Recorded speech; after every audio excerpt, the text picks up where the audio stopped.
Belle earned her nickname the day she used her stick. Just once. That was all it took. Now, she walked through St. Margaret's Gate wearing the brand new shoes her Granny Pear had bought her. After Danny Morrison stepped on her old ones on purpose and ruined them, she carried that oak branch like a badge of office. Everyone remembered what happened when he thought he could push her around. She hadn't hurt him, just one quick tap on his shoulder with that stick, firm enough to get his attention. Gentle enough to make her point without crossing any lines. "You done?" she'd asked him, and somehow he was. Word spread fast in elementary school. Belle had a stick, and she wasn't afraid to use it. The fact that she'd only used it once made it more powerful, not less.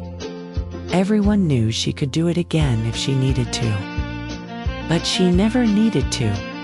That was the gift she was born with, but it was also something she earned as she built up her strength. As her power grew, so did her restraint. They had to build parallel to each other. The more capable she became, the more careful she had to be about when and how to act. Sometimes she knew not every battle was hers. When Tommy Brennan faced down those 8th graders by the bike racks, Belle watched from across the playground, stick in hand.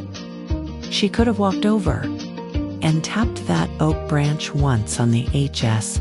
Ground those kids would have scattered without her even ruffling her bangs or changing that little grin on her face. But Tommy needed to discover his own voice, his own strength. If she swooped in every time, he'd never learn he had power of his own. So she stayed back, ready to move if things went sideways, but giving him space to surprise himself.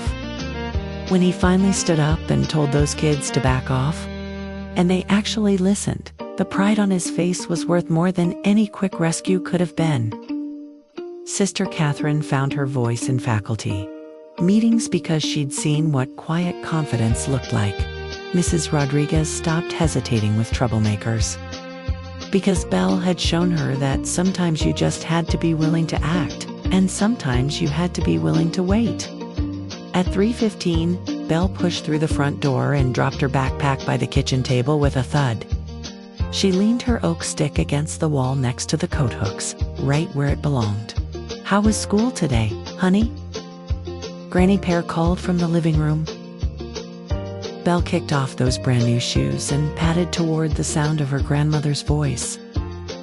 "Good," she said, and meant it.